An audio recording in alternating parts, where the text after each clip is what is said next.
Personal experience and layman's knowledge. I think that's something that we need to talk about when we talk about equine body language and facial expressions and trying to read how our horses are feeling. And that's because there's a lot of misinformation out there. The equine industry is largely unregulated. In order to be a professional, that means you get paid. And getting paid does not mean that you have the knowledge you need to do the job. It just means that somebody was willing to pay you to do the job.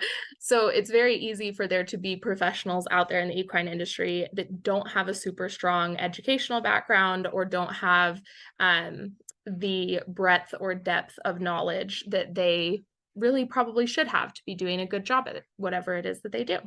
Our personal experience is super important, especially when it comes to evaluating our specific equines. So the best time to apply your personal experience is when you're looking at your experience with your specific equine.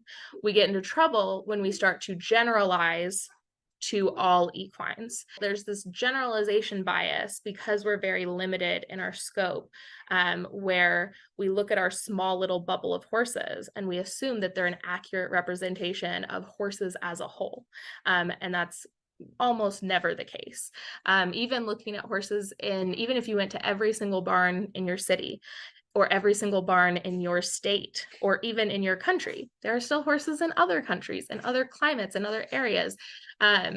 So if we want to understand equine behavior, we need to be looking at equines as a whole. We also tend to be emotionally involved with the horses that we work with, and that's a good thing. I want to be very clear that I think having heart and having care and having that aspect to our horsemanship is essential and very, very important. So I'm definitely not advocating against that. However, I like to encourage all of my clients to be very mindful about that. Because we love our horses, we don't want to think that they're upset or in pain. And so we look for things that confirm that our horse is happy and healthy rather than seeing things from a more neutral, unbiased lens.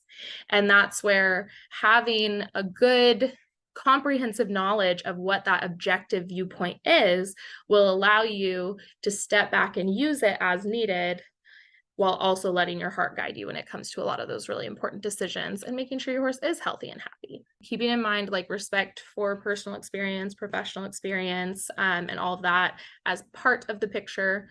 But the main thing is just making sure not to substitute that in as the whole picture, because it's only part of it, an important part, but definitely not all of it. On the other side of the spectrum, we also have ethological study. So ethology is the study of animal behavior under natural conditions. So ethologists have observed horses of a variety of breeds and sizes and ages and sexes in a variety of environments and climates and situations and seasons, both with and without human interactions and interference. Typically, ethology means no human interference, but with a domesticated animal, it gets a little more complicated. Because human interaction is part of their domesticated life. So their natural conditions typically aren't in the wild with no human interactions.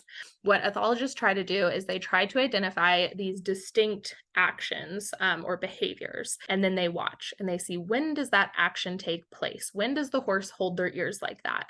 And they're going to check, do all the horses do that? Do only certain horses do that? And then they watch what happens right before and right after that action. And then they can sort of work backwards based on what was happening beforehand, what happened afterwards, and all of their other observations and interactions with the equines to try and figure out what that behavior or action means. Learn anytime, anywhere with Steph K. Equestrian's Equine Behaviorology online courses at skequine.com.